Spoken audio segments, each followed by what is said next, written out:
Good morning to everyone. The open meeting for Thursday, December 8th, 2016 for the Federal Election Commission will now come to order. Before we turn to agenda items, we have a motion on late submitted documents. Mr. Vice Chairman. Mr. Chairman, I move for the last time to suspend the rules on the timely submission of agenda documents in order to consider the late submission of the following documents. Draft Advisory Opinion 2016-21, Great America PAC, Agenda Document Number 16-58-B, Draft B, to Reg 2016-04, Technical Amendments and Corrections Agenda Document 16-71-A. Is there any discussion on that motion? If none, all those in favor indicate by saying aye. Aye. Aye. Aye. Any opposed? No. Madam Secretary, that motion carries by a vote of 6-0. We'll turn then to the first item on our agenda, which is Draft Advisory Opinion 2016-21, Great America PAC, which was submitted by Michael Morley and Dan Backer. And Mr. Backer, if you'd like to join us at the witness table, if we have any questions for you. We have a presentation from Joanna Waldstreicher and Bob Knob from the Office of General Counsel. And good morning to the both of you. And when you're ready, please begin. Thank you, Chairman Peterson. Good morning, Commissioners. Agenda documents 16-58-A and 16-58-B are alternative draft responses to an advisory opinion request submitted by Great America PAC. The requester is a non-connected hybrid political committee. It plans to hire individuals and vendors to contact potential voters through phone banks to expressly advocate the election of presidential candidate Donald Trump, or did plan to do so, and intends to engage in similar activities in future elections. It anticipates that some of these individuals will have performed similar work for a candidate or state or national party committee within the previous 120 days. The requester asks several questions about its proposed employment of persons who've previously been employed by a candidate or political party, and whether certain communications made by those employees or by the requester would constitute coordinated communications. Both drafts conclude that the proposed communications would be coordinated communications if the employees in question used information from their prior employment in their work for the committee or conveyed such information to the committee, and the information was material to the creation, production, or distribution of the communications.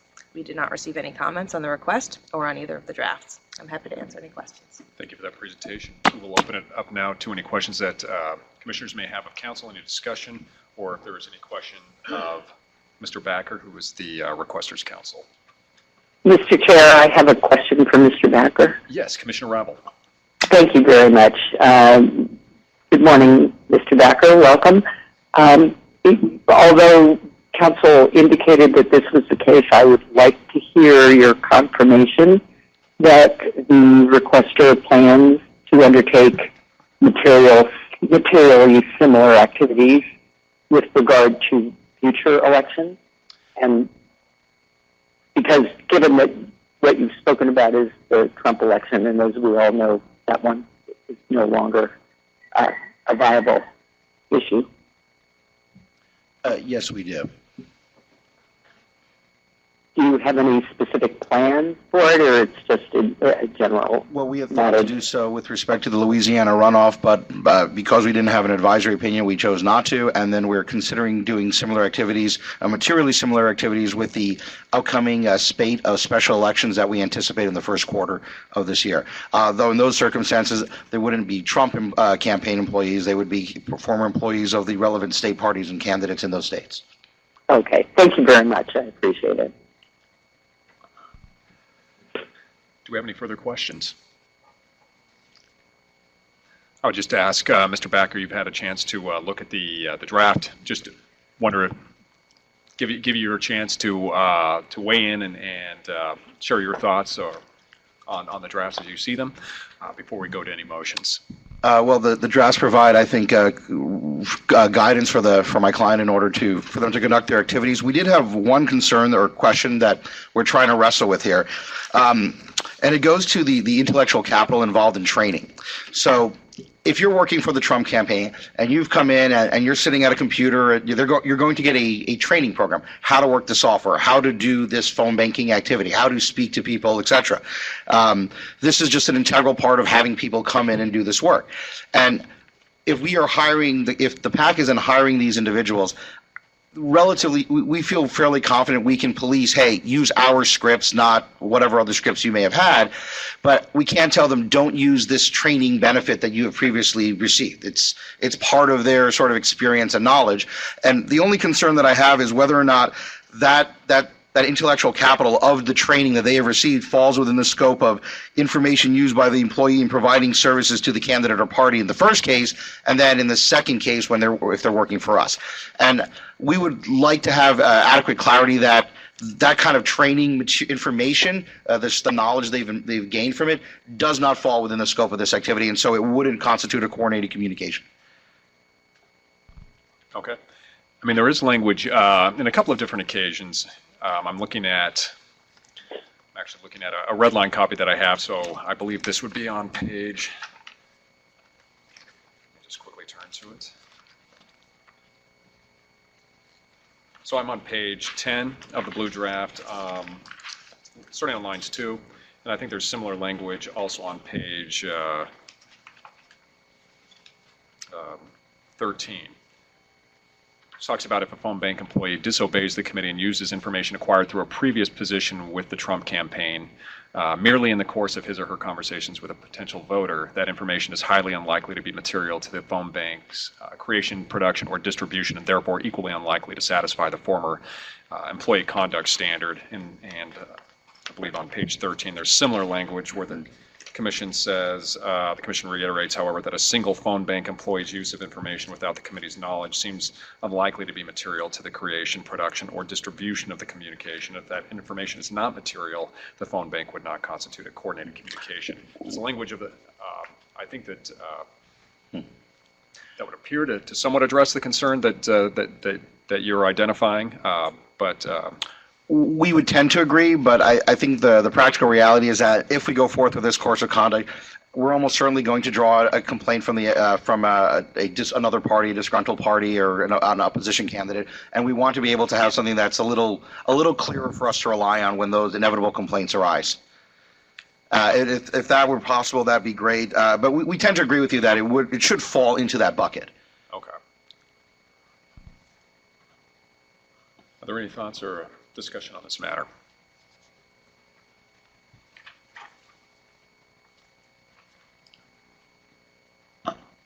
Commissioner Goodman? I guess I asked whether there'd be any interest in, that could possibly even be addressed through a footnote to satisfy the requester, but it might take a little bit more time to wordsmith it. Since we don't have an election that is imminent, would you rather that the commission take more time to address that issue specifically, perhaps in a footnote? That would be great. Thank you. You'd rather take more time than get this draft today? Yes. I don't know what the will of the commission is with that regard, Mr. Commissioner Chairman. Weintraub? Well, my only concern about that is, and you'll help me out here, Mr. Backer, I know, because I'm sure you're more familiar with your request than I am. Was that specifically asked for? Did you specifically ask us to address that issue? No, we didn't ask for that in the initial request, and as we've been reading through the draft over the last couple of weeks, and by the way, thank you to the Commission for extending the courtesy of the repeated extensions we asked for. It's something that we've been just trying to wrap our heads around in this, and we're trying to get to a position of real clarity on this concern, because again, we're looking at it from the perspective of the inevitable complaints that are filed against political committees, and so we want to have clear guidance that we can rely on, so we know that the course of conduct that we're very likely to engage in is permissible. I hear you, but I'm thinking more procedurally. I'm not wild about the process of having requesters come in after we go through the work of putting together a response to your written request, and of course it needs to be a written request, and then at the table a requester says, oh, you know what, I thought of something else that I'd like you to address. At a minimum, I think we ought to get something in writing from you, asking if you can revise your request to address this issue as well. We would be more than happy to do so and would have no objection to it. Okay. Commissioner Goodman? I agree. I think we regularly take supplements, either factual supplements, predicate supplements, and sometimes even questions are modified through email exchange with the Office of General Counsel. I think that's probably the best way to proceed, so that there's a clear record for the public as well. Yeah, and as part of that expansion of your request to the extent that you can not just necessarily ask for a blank check, but articulate specific hypothetical facts that would be likely to arise so that we can have something firm to grasp hold of as we answer that additional issue. That would be helpful as well. Absolutely.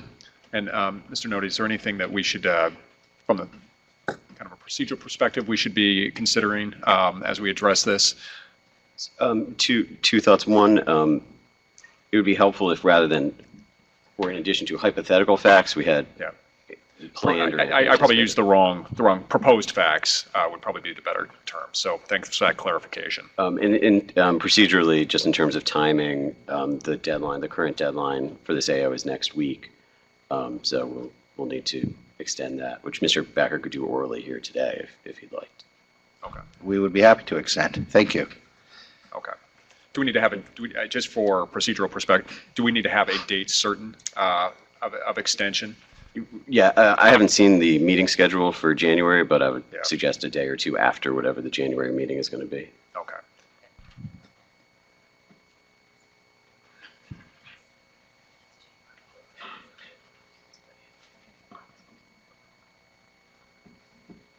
Okay.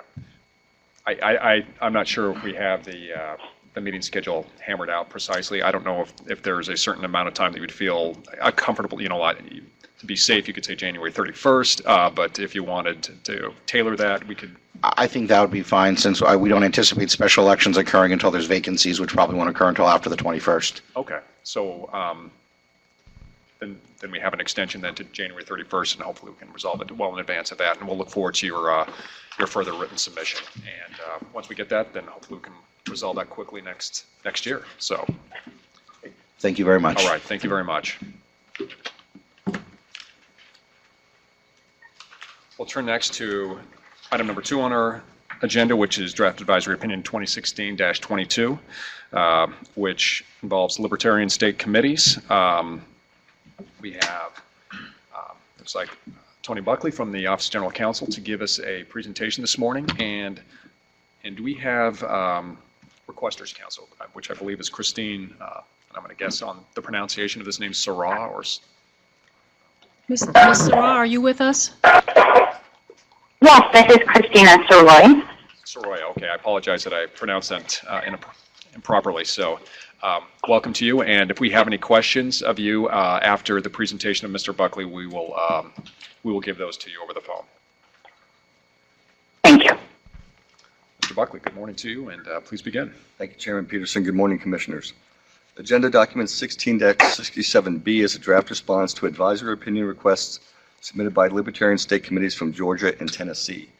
Agenda Document 16-67A is a draft response to advisory opinion requests submitted by Libertarian State Committees from Georgia, Tennessee, and 4 other states, but the committees from those 4 other states have withdrew the request after this draft was made public. Therefore, the only draft appropriate for the Commission's consideration is Agenda Document 16-67B. The requesters ask whether, under the Acting Commission regulations, these committees qualify as state party committees of the Libertarian National Party. The draft concludes that each requester does qualify as a state party committee of the National Party because, in addition to placing federal candidates on a ballot and being recognized as an affiliate by the National Committee, each of the state committees provided by bylaws or other governing documents showing that it's responsible for activities commensurate with the day-to-day functions and operations of a political party at the state level. The Commission did not receive any comments on the request or on the drafts. I'm happy to answer any questions you may have. Thank you for that presentation, Mr. Buckley. Do we have any questions from the Commissioners? And if not, Ms. Soroy, did you have an opportunity to look at the draft and have any comments on the draft? Yes, I did, and we have nothing further to add. Okay. Then if there's nothing further, do we have a motion? Mr. Chairman, I move to approve Agenda Document 16-67B, Draft B. Is there any discussion on that motion? If none, all those in favor indicate by saying aye. Aye. Aye. Any opposed? Madam Secretary, that motion carries by a vote of 6-0. Thank you for joining us this morning, Ms. Soroy. Thank you. We'll turn now to item 3 on our agenda, which is Draft Advisory Opinion 2016-24. We have Nevin Stepanovic from the Office of General Counsel to give us a presentation on this matter. And good morning to you, and when you're ready, please proceed. Thank you, Chairman Peterson. Good morning, Commissioners. Agenda document 16-68-A presents a draft advisory opinion in response to a request by the Independence Party of Minnesota seeking recognition as a state party committee. The Independence Party of Minnesota has been recognized under Minnesota law as a political party since 1995. It has nominated a number of candidates running under its name on Minnesota ballots, including former Minnesota Governor Jesse Ventura and, in the 2016 general election for president, Evan McMillan. The draft concludes that the Independence Party of Minnesota qualifies as a state party committee. The Commission received no comments on the request or the draft. Thank you. Thank you for that presentation. Do we have any questions of council or any discussion on this draft? Hearing none, do we have a motion? Mr. Chairman, I move, I move approval to agenda document number 16-68A, draft A. Any discussion on that motion? Hearing none, all those in favor indicate by saying aye. Aye. Aye. Aye. Any opposed? Madam Secretary, that motion carries by a vote of 6-0. Thank you, Mr. Stepanovic. Turn next to item 4 on our agenda, which is draft final rules and explanation and justification for Reg 2016-04, technical amendments to 2016 CFR. We have Gene Lynch and Bob Knob from the Office of General Counsel to give a presentation on this matter. And good morning. And when you're ready, please begin. Thank you, Mr. Chairman. Good morning, Commissioners. Before you is agenda document number 16-71-A for Reg 2016-04, technical amendments to the 2016 CFR. This document contains a number of technical, non-substantive corrections to Chapter 11 of the Code of Federal Regulations. These corrections will appear in the 2017 printing of the paper CFR and within a few days of publication in the eCFR. I'm available to answer any questions. Thank you. Thank you for that presentation. Are there any questions of council or any discussion? Commissioner Weintraub. Thank you, Mr. Chairman. I have a question about the Oxford comma.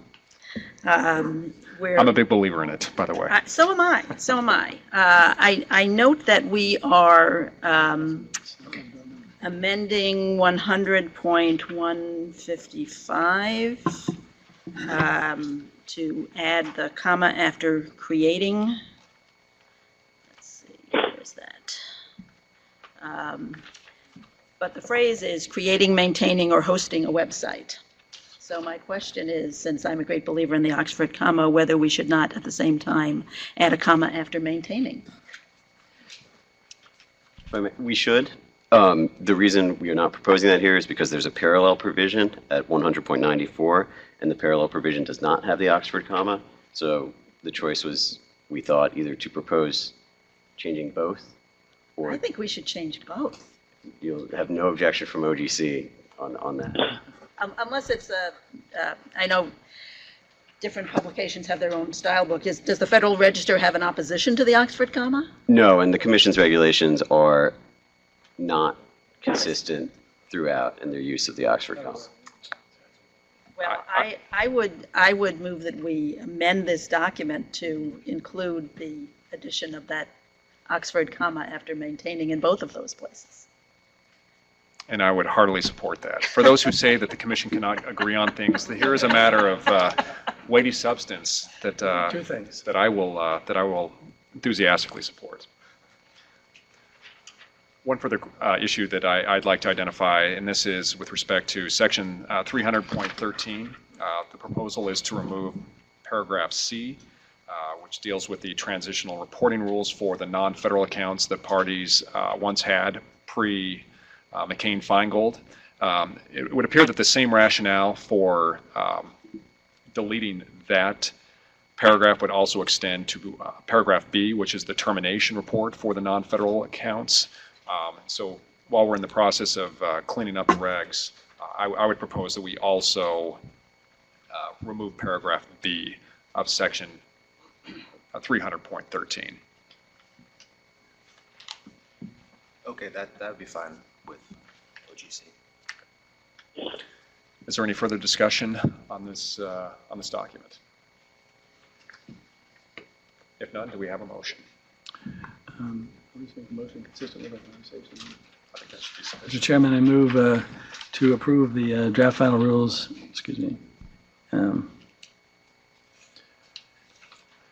I move to approve Reg 2016-04, technical amendments and corrections, agenda document number 16-71A, as amended based upon the discussion we've just had. Is there any discussion on that motion? If none, all those in favor indicate by saying aye. Aye. Aye. Aye. Any opposed? Madam Secretary, that motion carries by a vote of 6-0. Thank you, Mr. Lynch. Mr. Knopf? Thank you. I'll now turn to Mr.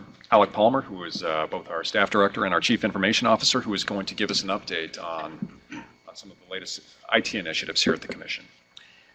Thank you, Chairman Peterson. Good morning, Commissioners. At the request of Chairman Peterson, I'll be providing an update today on 3 initiatives. Over the past couple of years, we've been working to improve and modernize our IT systems and website in ways that will help reach out and serve the public better, not only now but in the future. During 2016, we reached a number of important milestones. The website effort is the first one I would like to address.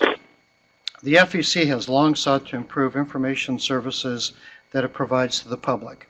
In 2009, then Chairman Walther held a hearing to seek public comment on the Commission's website and Internet improvement initiatives, and we see our current efforts as a continuation of that process.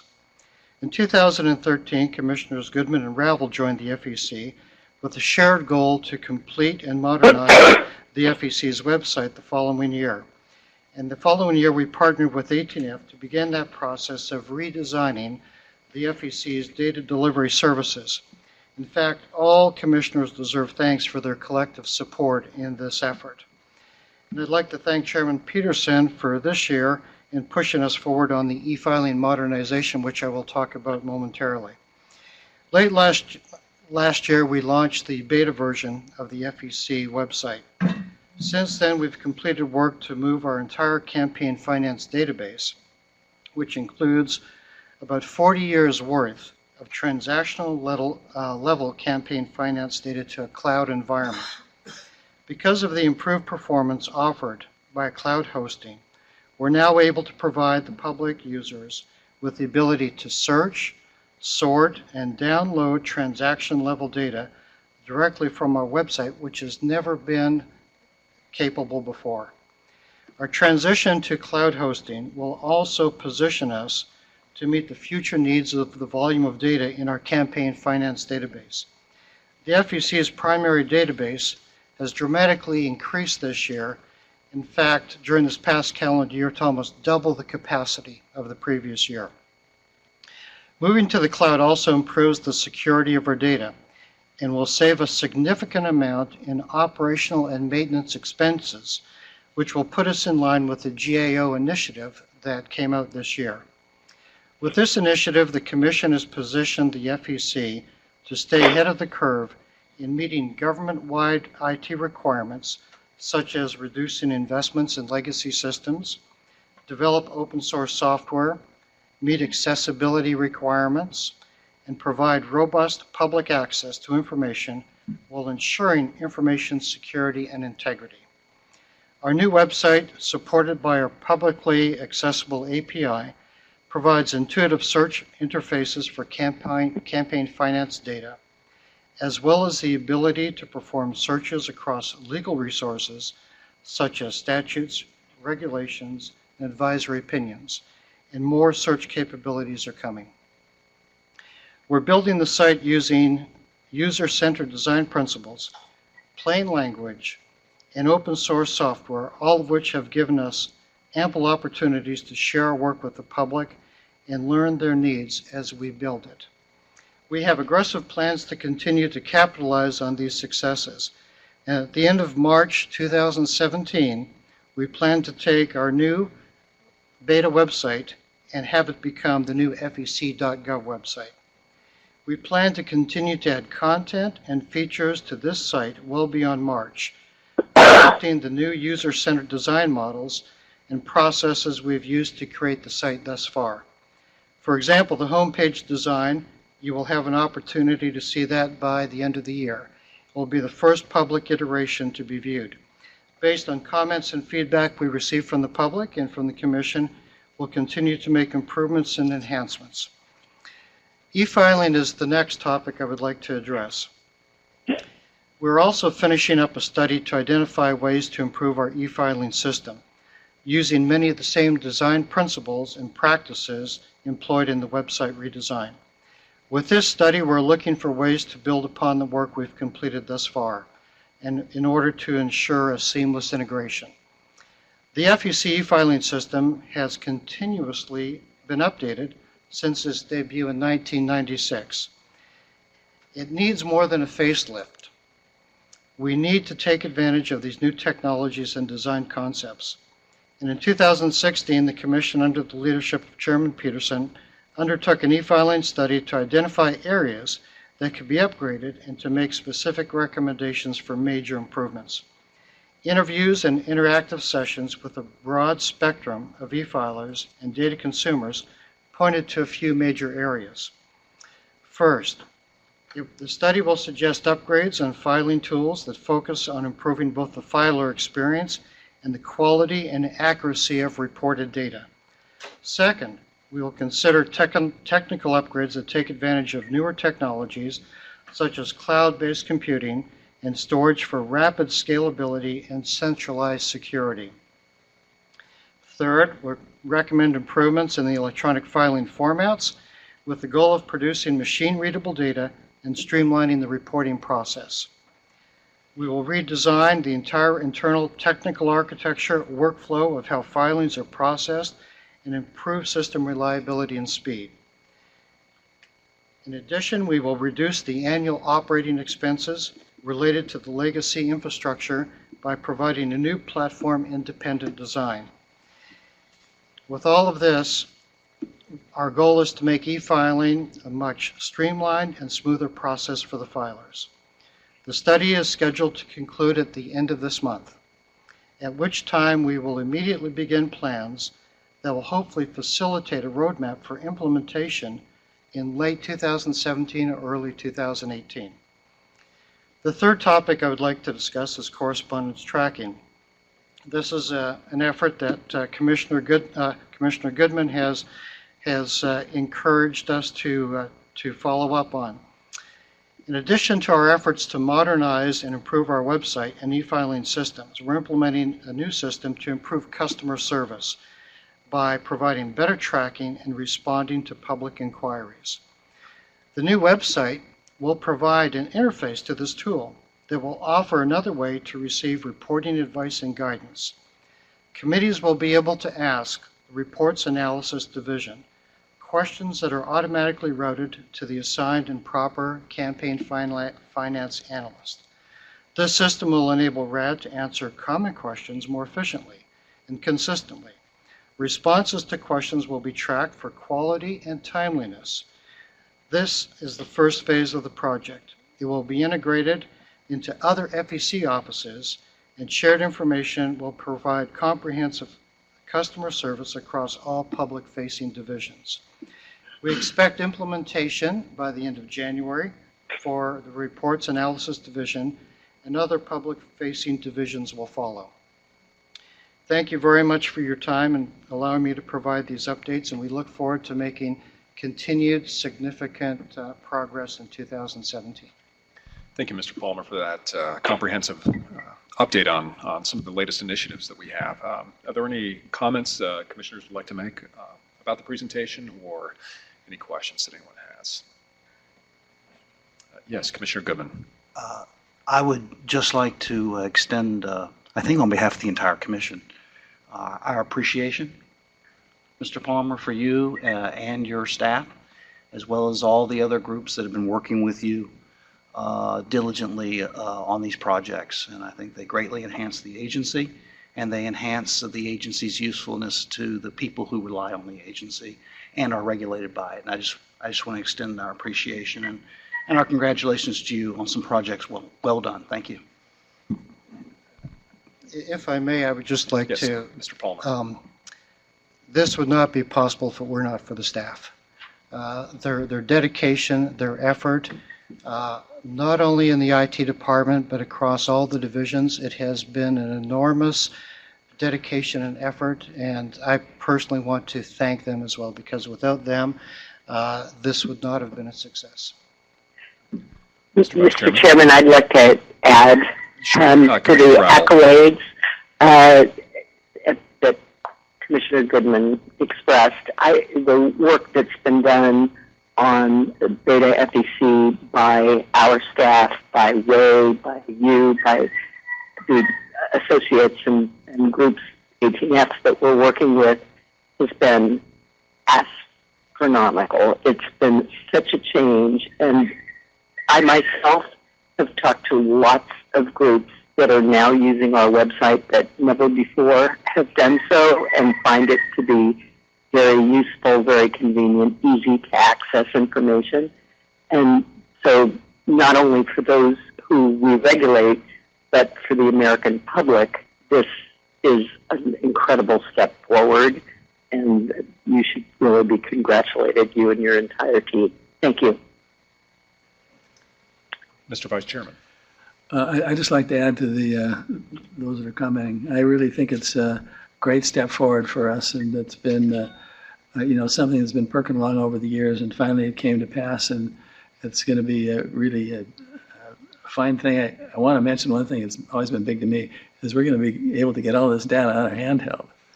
And that's pretty neat, I think. And I think we'll find that there's an awful lot of the election law community is going to spend most of their time searching and reading and that kind of thing. So we're really getting into the very latest. I think it's terrific. Commissioner Weintraub. Thank you, Mr. Chairman. I also want to extend my compliments to the staff, to Wei and to Paul and to all of the folks in the throughout the agency who've worked on this. But I just want to comment that, change is hard, and sometimes people might think that, the staff might say, oh, we don't want to change things, we know how it works now. But in fact, what I have found throughout the time that I've been here is that this kind of a project is exactly the sort of thing that our staff gets excited about and is thrilled to be working on. We give them a little bit of direction, and they just run with it and do terrific work. So my compliments also to everyone involved. I would certainly echo what everyone has said about Mr. Palmer and his fine staff, and the tremendous work they do, and how much we appreciate that. And I'll also, while we're extending the congratulations, I know that when Commissioner Goodman was chair and Commissioner Ravel was vice chair, I know that they jointly put a great deal of effort and energy into helping propel this project along. And so I know that everyone up here on the dais has been supportive of this project, and I know that they especially took a special interest in this one, and I commend you for your efforts to help move this process forward. And it looks like it's already bearing fruit, and now that we can see the transition in sight in just a few months, I think it's something that the Commission and especially those who made it come to fruition can take justifiable pride in. So thank you. Well, then the next item on the agenda were the 2017 meeting dates. We're still working out a few kinks in that, and since we're still relatively early in the month, I think we'll have some time to hammer that out and then pass that on tally. Commissioner Weintraub? Thank you, Mr. Chairman. I just wanted to say something about whenever we decide what our meeting dates are going to be, about something I'd like to see on the agenda in January, and I will ask the incoming chairman to put it on the agenda in January. As my colleagues know, I've been throughout the year trying to start a rulemaking on foreign influence in politics using campaign finance as a vehicle. This is an issue that I first raised after Citizens United in 2010, but this year in particular, I've made it a renewed focus, and that was before we learned from our national security authorities that there had been attempts by foreign governments to hack into our data systems, not here at the FEC, but in other election organizations and political organizations in this country, which, that didn't prompt what I'm trying to do, but it confirmed for me that it's really important that we address these issues. I last raised this on September 29th. I tried to narrow my proposal. I raised it for the first time earlier in the year, and my colleagues said it was too vague and open-ended, so I tried to narrow it. I eliminated PACs from the proposal. I made it clear I wasn't talking about media organizations, trying to narrow it down to areas where we could actually agree, and my colleagues have repeatedly said they want more time to think about this. So I just want to put everybody on notice that I'm going to ask for this to go on the agenda in January, because I really think there's been a lot of time. I've been very patient. I think it's fine for people to take the time they need to try and decide if they think we need more fact-finding or what other questions they want to address, but this has been on the table for months, and I really want to either have an up and down vote or actually, push forward on that. Any other discussion on the meeting dates? If none, like we said, stay tuned, and those should be available on Tally and available to the public very soon. We now turn to item 7, the election of officers. It's come to that time of the year, and at this point of the agenda when the baton is passed from one administration to another. I imagine our transition process will be a little bit easier than others that are taking place in this town. But the first item with respect to election of officers is, do we have a nomination for chairman for the year 2017? Yes.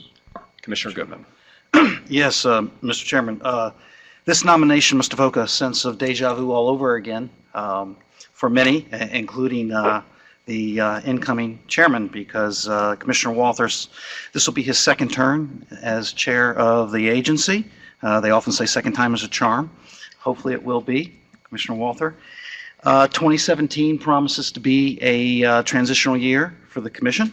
We'll be moving into a new building, launching a new website and face of the agency to the public.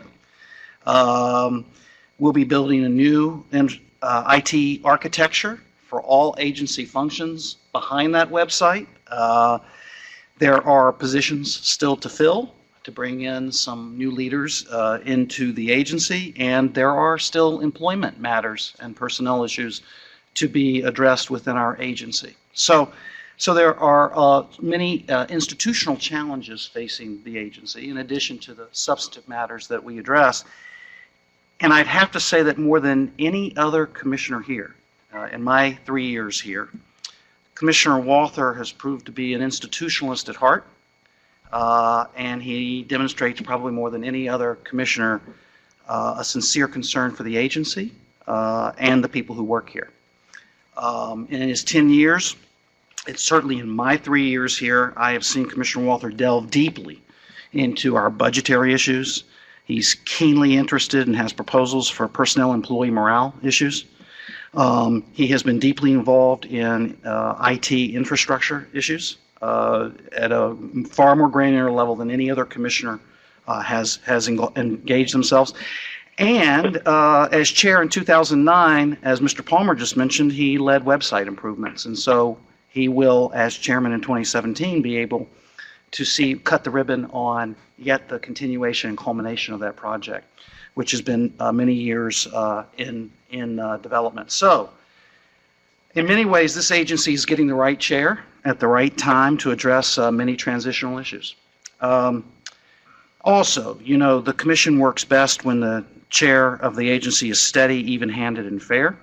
I know that we've seen that this year, Chairman Peterson, and we appreciate it, and I know that Commissioner Walther personifies steady, even-handed, and fair.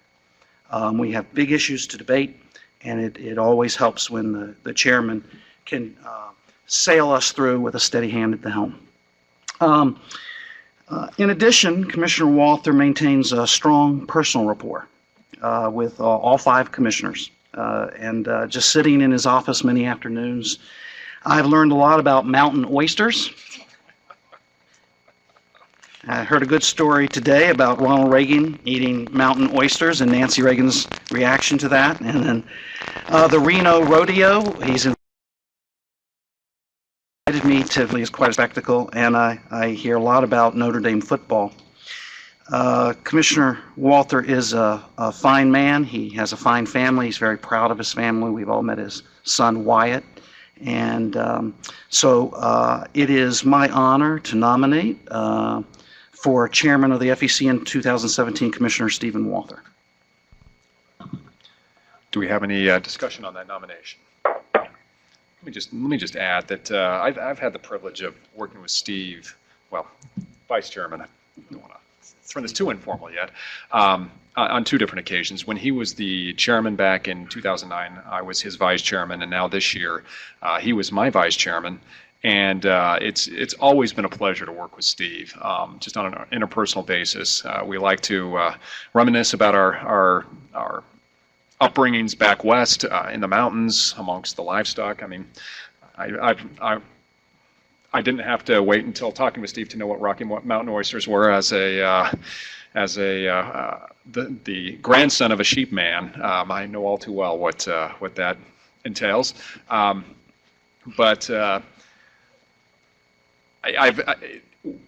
One constant throughout my experience in working with Steve, regardless of what the issue is, whether or not we might have ultimate agreement on how to resolve particular matters, is that we've always had a very collegial and congenial relationship and friendship. And that has been, sometimes when some of the stresses amp up in the building and things might get a little bit frantic, I always have never had to worry about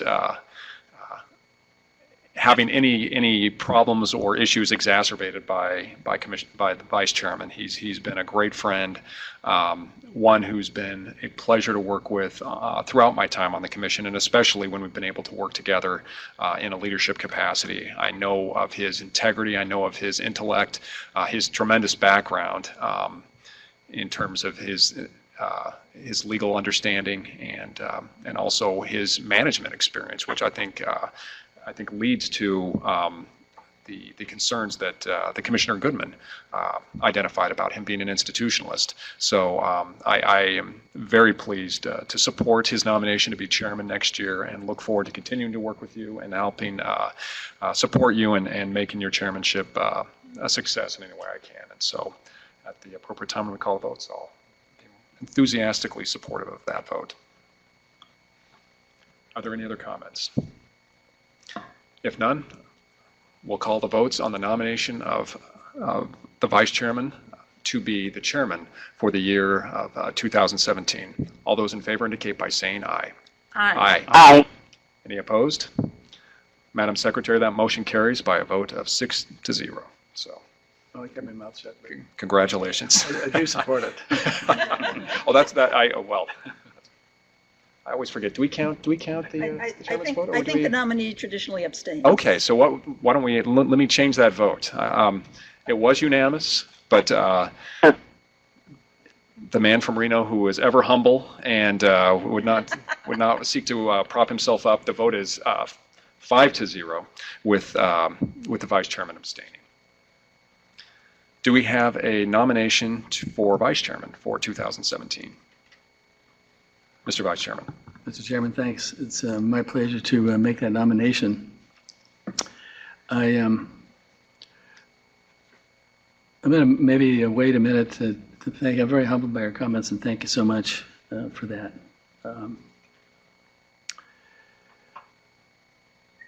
Maybe I'll make a comment after we get through with the nomination and the election. But no, it's my privilege to nominate Carolyn Hunter for the vice chair position.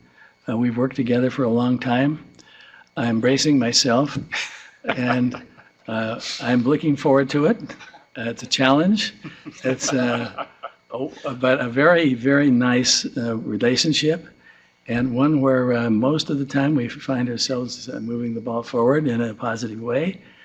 And I recall when I first, I think, referred to you in the open session nomination, I made a comment that in many ways she reminds me of this TV character called Columbo. And I assumed that everybody in the room knew who Columbo was. But then I realized it was kind of a dated situation, and I learned that later, and that not everybody knew that. And Columbo was, for those of you that still haven't learned, was a humorous character who was a detective and always walked around in a rumpled overcoat and kind of slouched and had a little well-worn notepad. And he would ask questions and never was one who was being asked questions really knew exactly where the questions were coming from, but usually toward the end of the conversation, he might be walking out the door and he'd say, oh, just a minute. And then he'd ask a bombshell question, and the person who was left really concerned about the fact that that person might probably be identified as the victim or as the perpetrator. So anyway, I didn't mean it in that regard, except that Columbo was so well able to ask questions and just kept at it and kept at it and kept at it until pretty soon, you got your question answered. And so I've been subject to this here, and even yesterday. And so I enjoy it. And so I'm encouraging you to continue with it, but it is a trait that I admire, and you're very earnest, very honest about how you feel, and all that is great. Yesterday, for example, she's proactive. I was looking at some adjectives, and it said, of course, proactive, persistent, prepared, which she always is. But even yesterday, she's had a meeting lined out with a number of us to talk about the future. And I was invited, and it was very helpful to get started on some issues. So I don't think there'll be any problem with identifying issues to move forward on. And I look forward to your input, and always have enjoyed it. One sequel to the thing is, if I should tell you, to the last time I mentioned Columbo, was she had to learn from her father who Columbo was. And so her father thought that was pretty interesting, so he went out and bought a full set of tapes of Columbo and gave it to her. So I assume you've been going through them, and you've, yes, there we go. But no, I'm very pleased to have her on board, and so I happily nominate you for Vice Chairman. Do we have any discussion on the nomination? Commissioner Weintraub. I have never seen Commissioner Hunter look rumpled. I really don't understand this analogy. That's true. It's the persistence that counts. I will happily support this nomination as well. I've known Caroline for many years, from the time that she was at the Republican National Committee, and I was a counsel at the Committee on House Administration. And just to build upon the Vice Chairman's story about Commissioner Hunter's persistence, back in 2004, in a short period of time, I believe it was, I had a new son. My now 12-year-old son was born. I moved into there was a family funeral over the summer, and then in the first weekend of October, I moved. We had a major move from a townhome into a single-family home, and we had boxes strewn all over the place. And I came back that Monday after a very frantic weekend of shuttling things back and forth, just completely exhausted. And I remember my staff director at the time saying, "There's been a request that you take leave from the Committee on House Administration and go to the Republican National Committee for a month." Because this was in the aftermath of the Help America Vote Act. I'd been involved in the negotiations and the process for enacting that. And so there were kinks that were being worked out in terms of how that was going to be implemented. And I remember telling my staff director, Paul Vinovich, that, I'd like to help. I've got a new kid. I'm in a house. I've got boxes strewn out all over the place. This isn't going to really work out. And then Paul just said, Caroline asked for you to be over there. I really think you ought to go over for this month and take leave. And so that pretty much ended the debate. I lived amongst boxes for the month of October. Had a great experience working alongside Caroline during that month. And but in addition to her persistence, she's a wonderful person to be around. She's got a great sense of humor. Is always just a fun figure, full of vitality, but I also know that she'll do an excellent job as vice chair, and that her concerns with how the building operates, with the work of the agency, make her very well suited. And I know that she'll tighten the screws on when it needs to happen, and I think that that's all for the good of the agency. And so I'll be happy to support your nomination when the vote is called. Is there anything further? If none, let's take a vote on the nomination for Caroline Hunter to serve as the vice chair in 2017. All those in favor indicate by saying aye. Aye. Aye. Any opposed? I should say aye. Madam Secretary, that motion carries by a vote of 5-0, with the incoming vice chair, Commissioner Hunter, abstaining from that vote. So we now come to the end. Oh, Mr. Vice Chairman. It's just a moment of privilege. I'd like to address the issue of my experience with Matt. And at the beginning of the year last year, I received a call from somebody, I think might be in the room, who asked me to, what did I think about the incoming year and Mr. Peterson. And I said, and it ended up being quoted, that I considered him to be a gentleman's gentleman. And that's been just the way it's always been with Matt, and certainly was this year.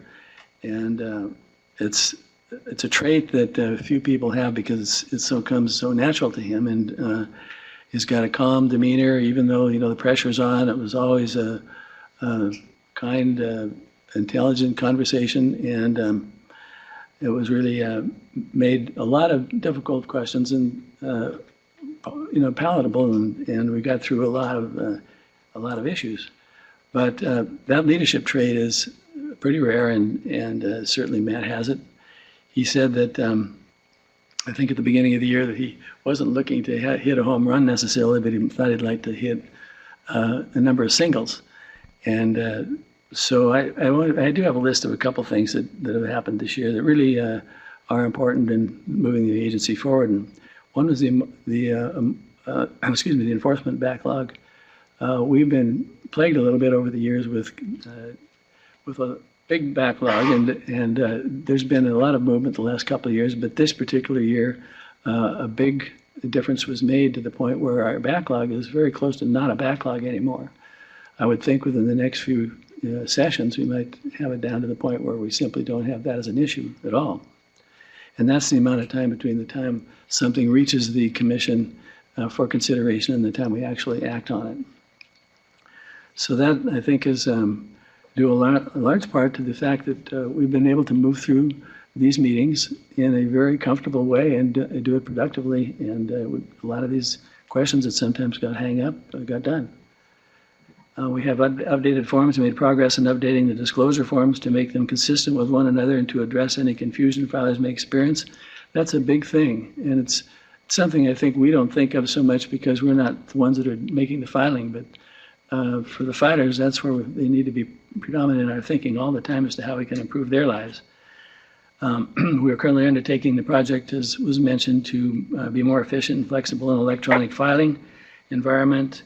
We've introduced called the Paper Automation Project, introduced an innovative approach to capture the data received from paper filings to allow the public quicker and more efficient access to campaign finance information. And again, TechMod. On September 29th, the Commission unanimously approved a notice of proposed rulemaking on technological modernization, which proposes changes to more than 100 Commission regulations to address contributions and expenditures by electronic means, such as to internet-based payment processors or text messaging, to eliminate and update references to outdated technologies, and to address similar issues. These are all steps that are really bringing us constructively forward on how we are getting our work done for the the community and the public. So those are all achievements. Okay, maybe they're not home runs, but by the time you put them all together, there's certainly more than 4 singles. And Matt, thanks for another great year.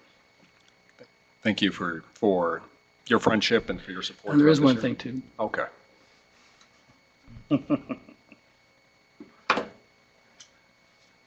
Here's a little item to commemorate your service and for all of us.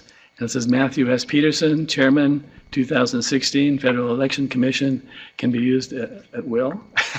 And for many purposes. For many purposes.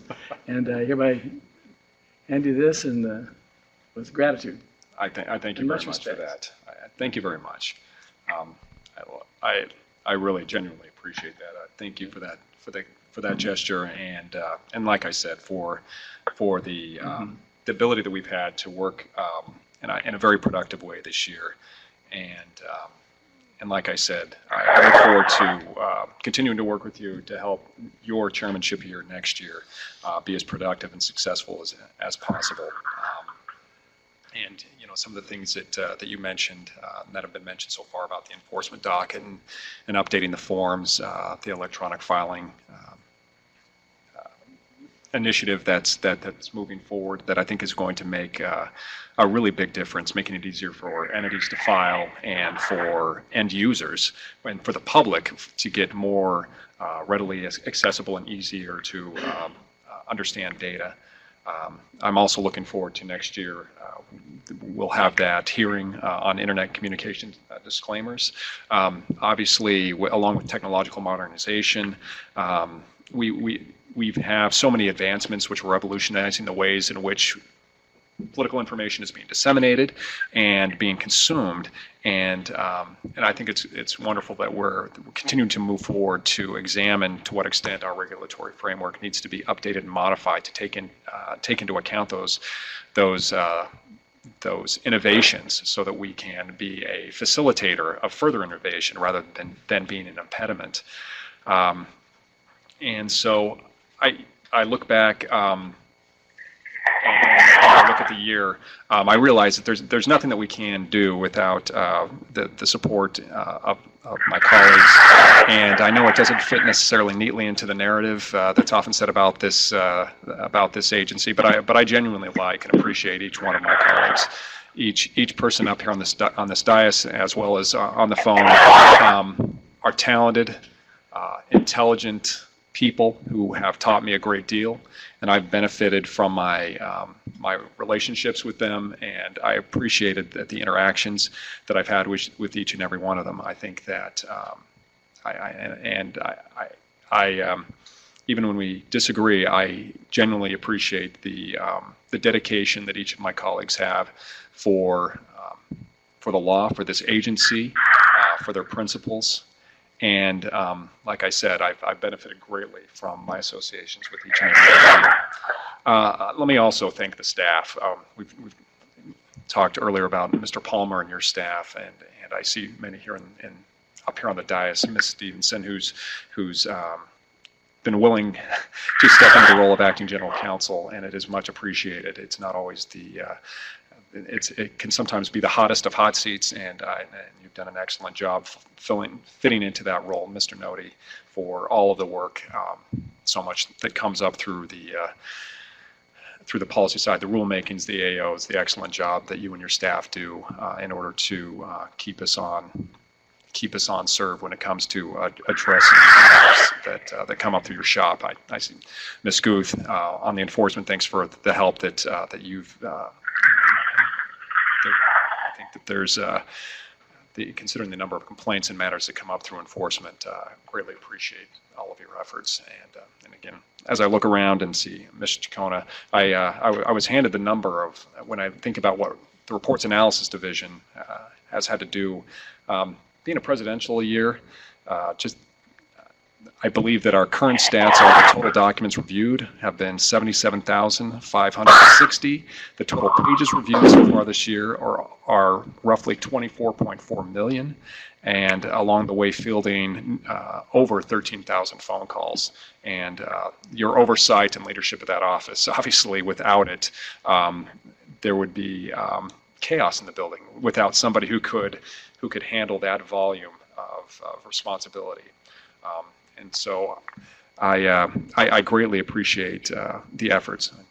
Mr. Baker, thank you to you and your shop, you and Kate Higginbotham for fielding the FOIA requests that have been numerous, and for staying on top of that, and also just for always keeping the environment light and never allowing things to get too dire and serious. I greatly appreciate the positive element that you bring to every setting in which you work. And I also want to mention our litigation team. Kevin Deely leads that. They obviously, their work never ends. There are always cases that we are filing offensively or more oftentimes defensively. They do an excellent job in that shop, and their tireless efforts are greatly appreciated. I also want to mention the last few meetings, a familiar figure at the secretary's table is no longer here. Sean Woodheadworth, who had been at the agency for over 30 years, is retiring. She is moving. She and her husband are moving to Campbellsport, Wisconsin. I just looked this morning. The temperature there is 15 degrees, and snow is already on the ground. So she may, and as she pointed out to me, ice fishing is a way of life. So I imagine that maybe she is parked in her shanty over a hole. And as she said, it's not just fishing. One of the real sports there is you don't just use a lure. It's sturgeon spearing, and I thought that can't be real. Oh, it's real. Go check it out on YouTube. Lure a sturgeon up, and then it's like a trident that you throw into the hole in the ice. And so her adventures obviously are only beginning as she makes that transition to Campbellsport. Yes. But certainly the wonderful service that she extended to the commission for in different capacities over many years are very much appreciated. Shelley Garr, who is also going to be retiring from the Secretary's office, certainly greatly appreciate everything that you've contributed, and for, again, a very calm and even-tempered demeanor even when chaos was breaking out all around. And also want to thank Dana Brown, who has agreed to step into those shoes, and she is currently our acting secretary and is doing excellent as we make that transition. Again, I feel bad. I'm undoubtedly going to forget some people. I also want to mention Greg Scott in the Information Division, especially in a presidential election year. The educational conferences, the webinars, the materials they make available in order to help campaigns, parties, committees, and so forth understand our law and be able to comply with the law. His efforts and those in his shop are very much appreciated, and certainly don't go unnoticed. I know that I hear oftentimes about how much those who participate in the conferences and in the educational opportunities that we provide mention that, and I think that should not go without recognition. And a couple more people I just want to mention. Who've always been, from the time that I've been here, have always, no matter when I see them on the elevator, on the floor, anywhere, have always a smile on their face, always a pleasant hello, a pleasant conversation. Lisa Chapman, who works up here on the 9th floor, I want to thank her for always being a good friend and a source of positivity. And also Donnie Harris, who knows even more than me about baseball. And so whenever I run into him, we can always have a good conversation on whatever's going on during the season, or if it's off season, we can talk a little hot stove, what's the latest transaction, and want to thank him for his great work here.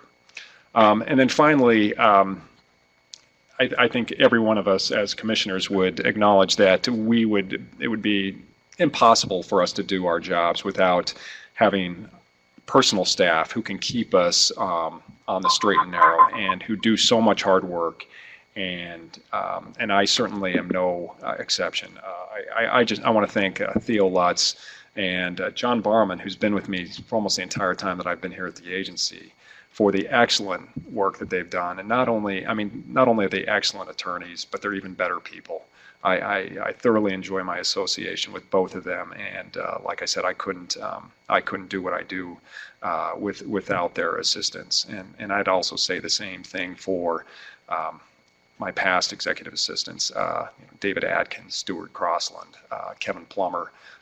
That's one constant, and it's been a real blessing to me to just not only have such smart and capable individuals, but people who are of such solid character and are people that I've thoroughly enjoyed being around. I thank Lindsay Melody for also keeping. She has ensured that from an agenda perspective that we've always been towing the line and has worked extremely hard to help support my efforts this year. So it's again, I feel a deep gratitude to my colleagues up here on the building, the staff throughout this agency. And like I said, I'm missing out on people, but I hope everyone genuinely knows how much I appreciate the efforts that they put in on a day-to-day basis to ensure that the building is operating smoothly, that audits are being done. Mr. Hintermeister, I see you out there as well. Reports are being reviewed. Enforcement matters are proceeding. Everybody who contributes in this agency, I just want to say how much, and to the extent it's not mentioned enough, how much your efforts are appreciated and how much your talents and abilities and also just the personalities you bring to the agency that I thank you for all that you contribute on a daily basis. One other thing that I want to add is that a tradition that was started a few years ago by Commissioner Goodman, who received this little. It is a figure that represents an individual bearing the weight of the world. And for those of you who could tell, it's basically an individual sitting down, hands over his face, and in some ways maybe representative of what it's like to be the chair, which comes with a few perks and many burdens. And I believe when Chairman Goodman yielded the gavel to Commissioner Ravel and she became the chair, she then gave it to me and included a little origami hat on it made out of a faux dollar bill that says it's not to be used for bribing politicians. And she said, well, now we need to add a little something to it. There were some curses that were broken this year in the world of sports. Unfortunately, my Dodgers' 29-year curse of not making the World Series was not one of them. So this is also a fair representation of what I looked like when the Dodgers got eliminated by the Cubs in the National League Championship Series. So I added a little insignia. And then you're going to be able to add, I don't know, a lasso or some cowboy boots and spurs the next time. But I happily hand that over to the vice chairman. And I would say that one thing to remember is whenever it comes that you're feeling that this little the figure represents how you're feeling in terms of the pressures that are on your shoulders, the wise saying that it is always darkest just before it turns absolutely pitch black. So.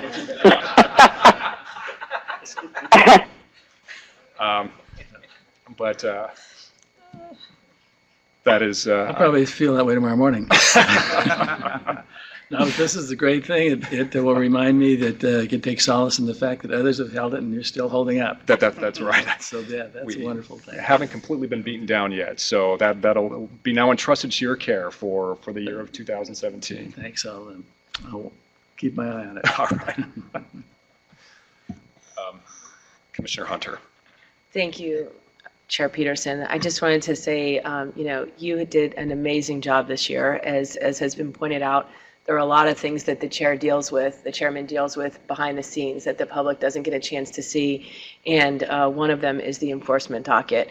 And Chair Peterson, Chairman, I keep saying Chair, Peterson came in with a long list of matters on the docket, and he dealt with them very efficiently, professionally, without a lot of drama. I think he communicated very well with the staff on what was going to be on the agenda and what the game plan was. He always managed expectations and did it in a way that made the executive sessions this year much less painful than they have been before. And I certainly appreciate, because that's sort of the bread and butter of what we do here is the advisory opinions and the enforcement docket. And you manage that along with John, Theo, and Lindsay in a very professional manner that we certainly appreciate without a lot of drama. And there are important issues that affect what members of the public are doing, and they're very consequential, and we appreciate you doing that with such professionalism and efficiency. The other thing is the management issues that you had to deal with on a daily basis, and we made it through an election year without any major drama, no real problems. Our website wasn't hacked this go around, so good job on that. And a lot of things that could have happened didn't. So thank you for being so even-keeled and efficient throughout your chairmanship this year. I genuinely appreciate having a chance to work with you all these number of years, and have enjoyed our many conversations both about campaign finance law, but even more so about the variety of topics that come up in our personal lives and in politics. Peterson knows a lot about a lot of things, from baseball to living out west to all kinds of travel that he's done. But more importantly, he's always willing to learn new things, and he listens very well and considers, and has always been an excellent friend and advisor to me, and I really appreciate our friendship and will always value it. Thank you.